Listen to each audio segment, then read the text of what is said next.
Hello and welcome to this 5-part Malik Instruments Darbuka Beginners course. My name is Ibrahim Malik and I'm going to be your instructor for this course. Now this course is going to cover the basics on how to play the Darbuka, including the basic strokes and the basic rhythm families. This course will progressively build up, so don't miss any parts because it will get progressively more difficult and we're eventually going to build up into a nice piece which any beginner should be able to play. But make sure you don't miss any parts and make sure you don't skip to the end. Take each part slowly, practice each part, take each video one by one, maybe week by week, and get used to the flow of the Darbuka before you build up into something more complicated.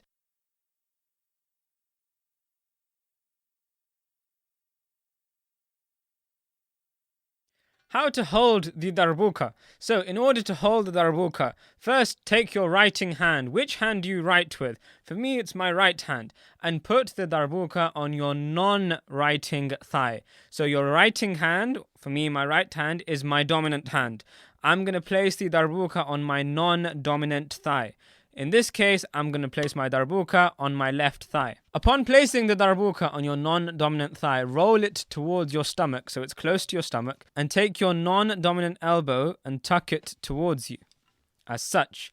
Once you've tucked the Darbuka towards you, keep your elbow there in order to keep the Darbuka in place. If you need to, you can move your dominant leg, so for me, my right leg, slightly towards the Darbuka to keep it in place. Next, with your non-dominant wrist, your palm, rest it on the top of the Darbuka. Make sure you don't touch the skin, because remember, anything that touches the skin, this plastic section, will affect the sound. So do not touch the skin, keep your hand on the metal head. And that's it, you're now ready to start playing Darbuka. Good luck! How to play the Doum. Now, the Doum is the first of our dominant hand strokes. The dominant hand strokes are played with normally a person's writing hand, whatever hand they're dominant with. In my case, it's my right hand. For some people, it'll be their left hand. Now, your dominant hand controls the core part of the rhythm. So the Doum, being the dominant stroke on the dominant hand, is arguably the most important stroke in any rhythm. Now, in order to play the Doum, we use our dominant hand in this position. Now, this position should be held in a firm but not too stiff way, because this position, we don't want it to be super stiff so that it lands and bounces in the same way. We want it to be a bit fluid, but just make sure that when your hand hits the drum, it'll hit in this position. Now, the reason for that is because these fingers, these parts of the fingers, the first two parts of each finger, the first two phalanges on each finger, will touch the skin of the Darbuka. So they'll touch the middle skin of the Darbuka. This section over here will not touch anything. It should pretty much, there'll be a small gap between that and the Darbuka to make sure that there's room, it'll create that bounce in the rhythm. And this palm should land on the head of the Darbuka. So when the palm lands, it adds support for the fingers.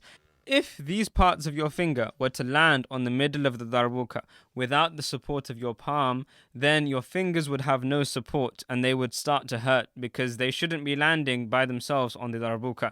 We should have the palm landing as well so that we have support for our fingers.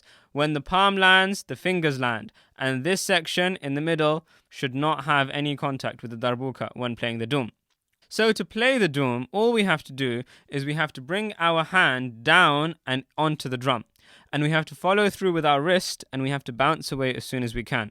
Remember, the Doum is like a boom. It's a bassy, deep and powerful sound. So when you play the Doum, you want to bounce off and you want to really allow the sound waves to flow through the Darbuka and create this powerful sound.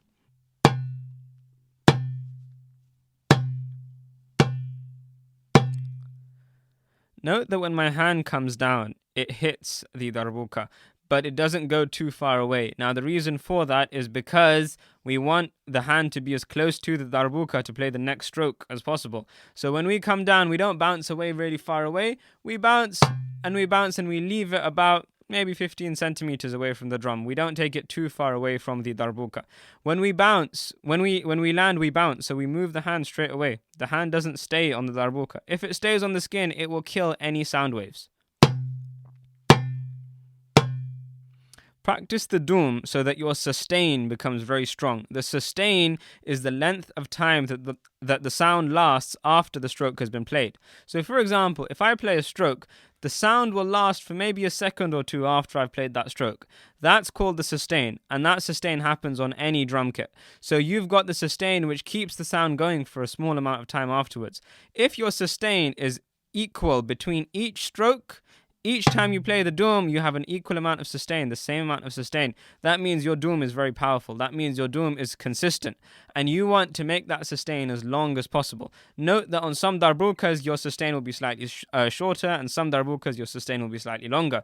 Also, depending on the size of room that you're in, if you're in a really big room, your sustain will be longer because the sound will echo more and it will last longer. If you're in a small room, it won't do it so much. If you're using a bigger drum, if you're using a bass dahola, for example, like a really big drum, your sustain will last forever because that's a really, really big and powerful drum. With a normal size darbuka, you should expect your sustain to last about 1 to 2 seconds, maybe 2 seconds at the most. That's a good amount of time for the sustain. When you practice your Doum, you must make sure that when you're playing the Doum, you're playing it with enough time for you to critique yourself, so to critique your own Doum. So play in front of a mirror, and when your hand comes off, then stop and think, okay, was that a good sound? Was that a bad sound? How could I improve that? One of the best ways to do that is to count in fours and to play your Doum in fours. So for example, if I was to play like this, 1, 2, 3, 4, 1, 2, 3, 4, 1, 2, 3, 4, Doum, 2, 3, 4, Doum, 2, 3, 4, Doum, 2, 3, 4, Doum, 2, 3, 4, Doum, 2, 3, 4, 2, 3, 4, 2, 3, 4, 2, 3, 4, Doum. Note that each one should sound exactly the same. If you practice this, I know it's boring, but you'll get much, much better at the Doum, and it will become a very, very powerful stroke. Remember, this is the first building block, so we really need to make sure we get this Doum correct.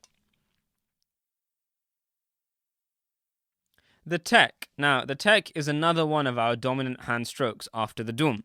With the dominant hand, we're playing the tek in order to start creating a rhythm. You don't really have rhythms with just Doum by themselves. You have a rhythm with a Doum and a tek.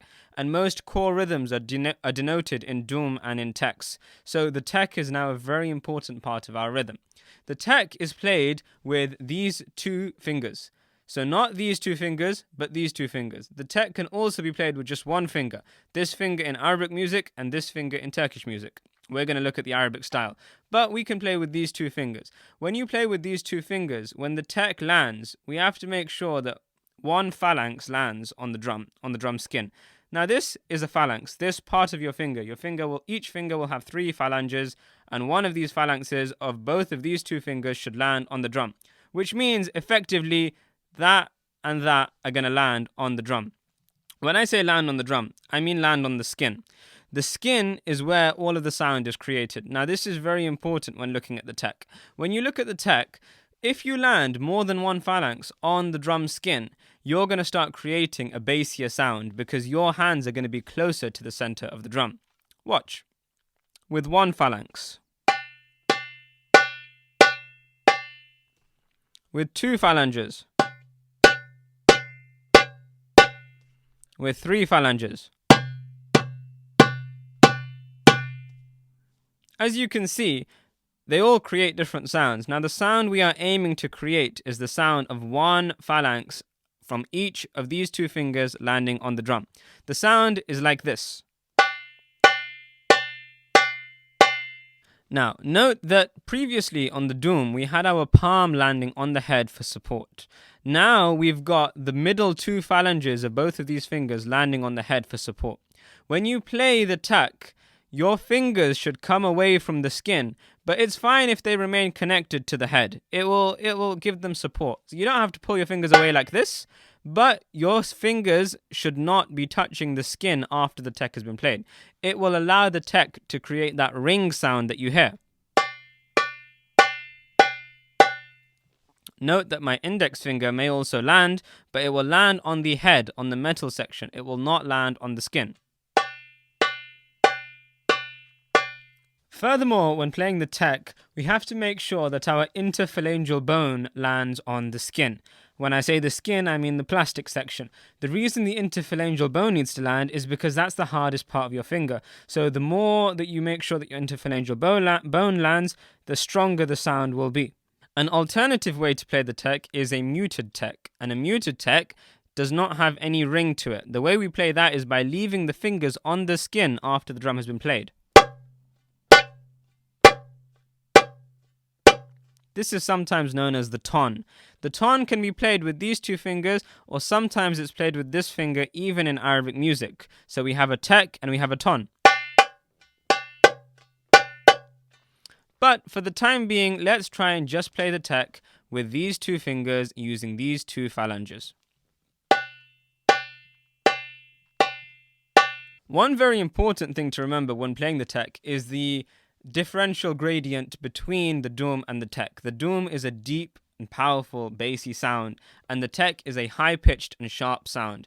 Initially, when you start playing, you'll notice that your doum and your tek may sound quite similar. Over time, this will improve, but make sure you're always working on making your doum as deep and your tek as high as possible. If your doum and your tek are both deep and high, your doum is deep, your tek is high. That means there's a strong differential gradient between the two, and your darbuka skills are improving. So make sure you're always working on improving that gradient, making that gradient bigger. The tek should be higher, the doum should be lower. Again, when you practice the tek, practice it on fours. As such, tek, 2, 3, 4, tek, 2, 3, 4, tek, 2, 3, 4, tek. Okay, the ka. The ka is our first stroke on our non-dominant hand. Now, the ka is very important because the ka is our ornamental stroke. The ka makes every rhythm sound better because we start adding the ka in to make some more ornaments, to make some more flourishes. And the ka is a very, very nice way of expressing ourselves on the darbuka. You'll find that a lot of rhythms are denoted in just the basic forms, and most drummers are expected to come up with their own flourishes and their own ornaments to make the rhythm sound better. In order to play the ka, you want to keep your elbow fixed to the drum. It should not move. The ka should not come up for this stroke. We should keep the elbow fixed to the drum. With our elbow fixed to the drum's body, we can now move our palm around.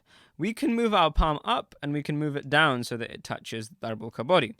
If we move our palm up, we can bring the palm down with force onto the drum. We're going to bring this palm down. We're going to allow the palm to make contact with the darbuka body at the top.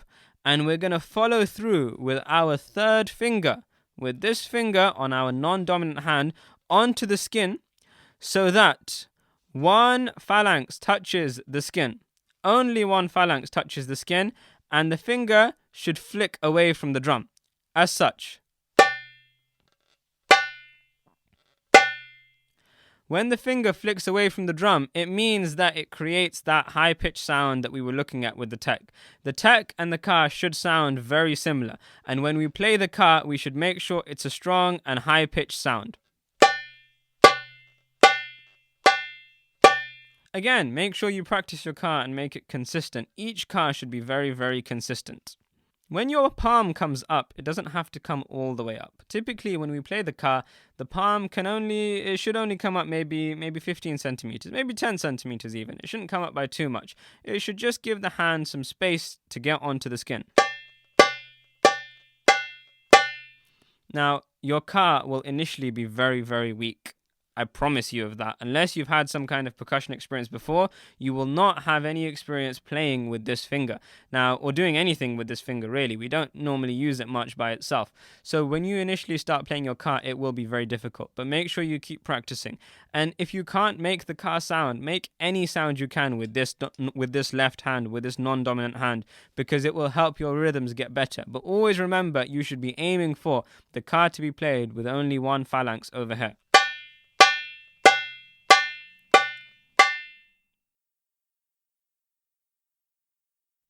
The final stroke we are going to look at on this course is the slap. The slap sounds like this.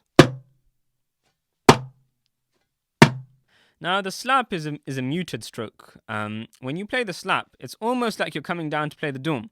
But instead of bouncing away, you're instead going to grab the drum skin, as such.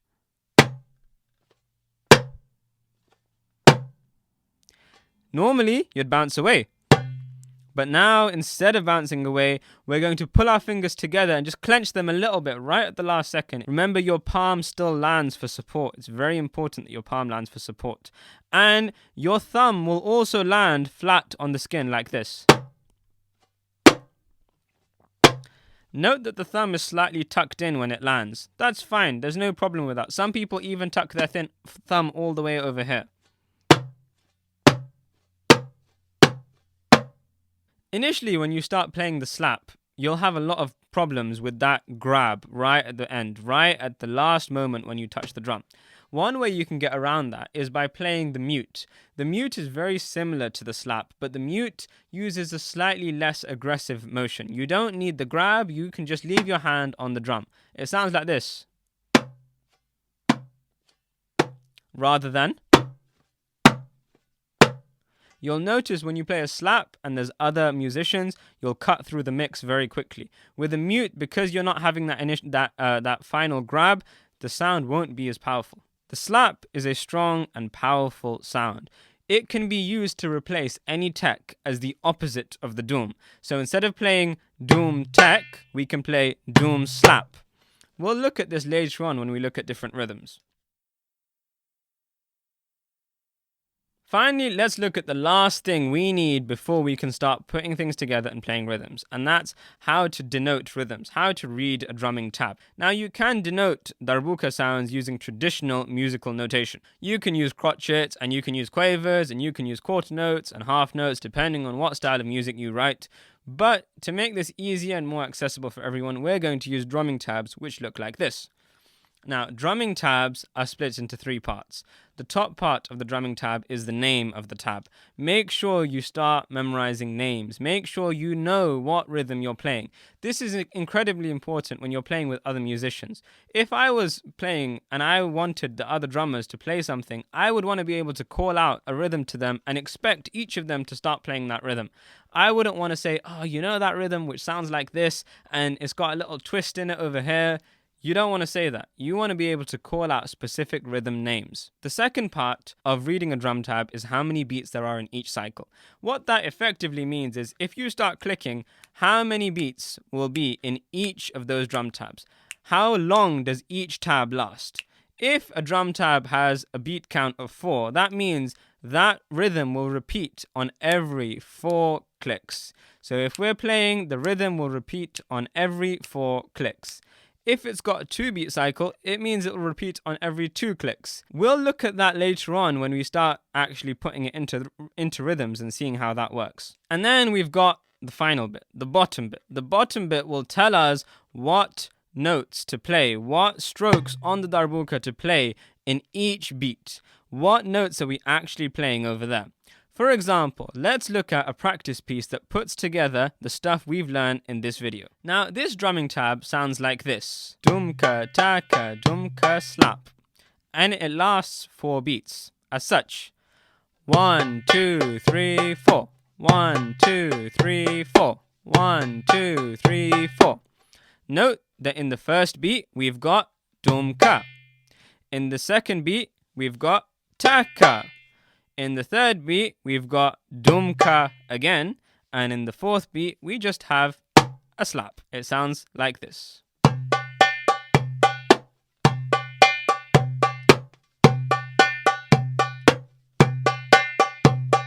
Even more slowly.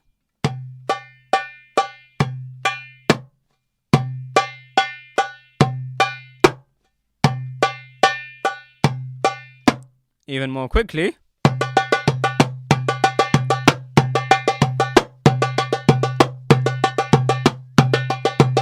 This will really help you practice your dooms, your teks, your kars, and your slaps. Seriously, take a week or so and just practice this. Practice in front of a mirror and get used to playing this. If you can master even this simple rhythm without any ornaments, without any flourishes, you're going to start making some really, really fantastic sounds when you move on to actual rhythms. So keep practicing this, and I'll see you in the next video when we'll look at some more interesting rhythms. Hey, thank you so much for watching that last video, guys. If you would like to purchase a darbuka, head over to our site, Malik Instruments. All of the links are below, or you might already be watching this on the Malik Instruments site. And please subscribe to to our YouTube channel, follow us on Facebook, on Instagram. We're everywhere on social media, and we really love interacting with you guys. If you guys have any particular videos you'd like to see, leave a comment, send us a message, and we'll get in touch. Until next time, take care.